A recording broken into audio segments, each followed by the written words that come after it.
Well, what I can confirm right now is officers received a call, and after they came here, either a person or people shot at police, but no policemen were hurt. That's all I can confirm right now. But let's take a look at this scene here.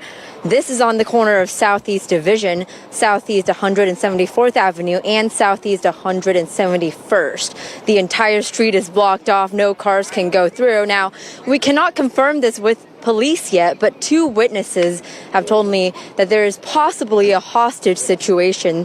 They told me they saw officers with a megaphone trying to get someone to come out of a house. But again, we cannot confirm this information with police yet. But as soon as we get more information, we will post that on our website, katu.com. While he told me the overall feeling people had was confusion. Why would people in Portland riot and destroy property in their own city over something that happened over 1,000 miles away? First of all, Milwaukee has a large African-American community. Kenosha has a large African-American community. They both also have large Hispanic communities. And so, there are African-American elected officials here in significant numbers. And that's also true in Kenosha. We don't really see that so much in Portland, Oregon, or Oregon in general. Dr. Mark Rodriguez is a professor in U.S. legal history, social movement history, and protest movements. He teaches at Portland State University and is currently in Wisconsin. I'm in a neighborhood right now that's over 80% people of color. I was detained. In Kenosha, a protester was detained for writing a chalk message near the courthouse entrance. In New York, people held signs in remembrance of the two men shot by Rittenhouse. And here in Portland last night, people smashed a police car's window, threw batteries and alcohol at deputies, and vandalized the Justice Center. So he wonders if these rioters even know what they're protesting about. I think that's the one thing people shake their heads about within the national, minority communities, is they look to Portland and they say things like, isn't that mostly a city full of white people? And what's going on there? From communities that have large minority populations, you get to hear the message from those communities. In Portland, sometimes the communities are so small, it's unclear if the people speaking are carrying a community's message at all. I also gathered statements from the PPA, Mayor Ted Wheeler, and Commissioner Hardesty. To see those full statements, visit our website, katu.com. Hey, I can tell you how the evening started. It ended an entirely different way, but around 7 o'clock or so, a couple, 3 dozen people gathered in front of the Justice Center. It was pretty quiet, but about an hour and a half later, they began to move to the down closer to the waterfront, 2nd and Madison, and that's where things really started to heat up a bit. We had some confrontation with police, but that was because we're told the crew that was down there, the group that was protesting, if you want to call them that, was throwing stuff at police. They were breaking windows. They were spraying graffiti on the walls, putting up posters, things with Kyle Rittenhouse's picture that say Kyle Rittenhouse is a murderer. And that's when the riot was declared by the Multnomah County Sheriff's Department. They dispersed for a while.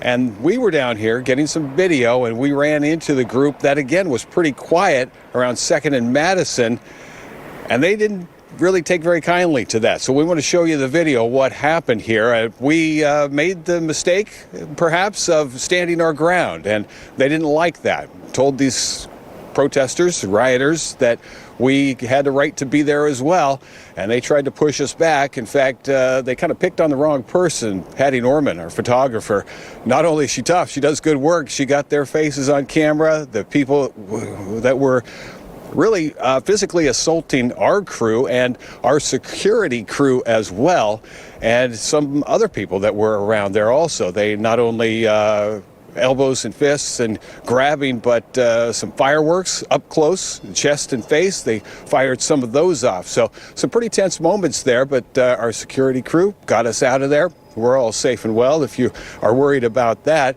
And it did quiet down. A lot of police response. The police had tweeted out earlier in the evening that they did put extra resources on this to be prepared. We hadn't seen any for a while. But then when we got involved in that confrontation, we saw a lot more police roaming the area and on their way to catch up with some people. So that's where we are now. Pretty quiet at this moment, but we'll continue to watch throughout the evening and overnight, see if things pick up once again. In downtown Portland, Joe English, K2 News. Oh, Joe, I'm so sorry that happened to you and Patty and the crew down there, and hope you guys are all right. I want to ask you, Joe, you talked about that police presence. When did the big police force show up? Was it the beginning of all this, or when the riot kind of kicked in? It was, as far as I could tell, and we looked around early on in the evening, 6, 7, 8 o'clock, did not see any extra patrol cars roaming around. And then when things started happening, when the group got a little more aggressive, a little more rambunctious, if that's a term that anybody uses anymore, that's when police showed up. The deputies showed up and they declared that riot. So obviously they were keeping track, if not in plain sight. They had been watching throughout the evening to respond. So, Joe, I have a follow-up question to that, because you talked about witnessing graffiti, vandalism, being attacked, assault. Do you know of any arrests that have been made tonight?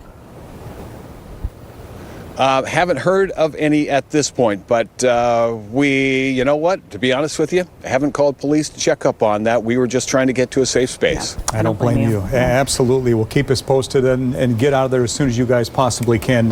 Joe English, I'm sorry that happened to you down there. Turn that camera off right now. Turn that camera off now. The Portland Police Association released a long statement saying violence solves nothing.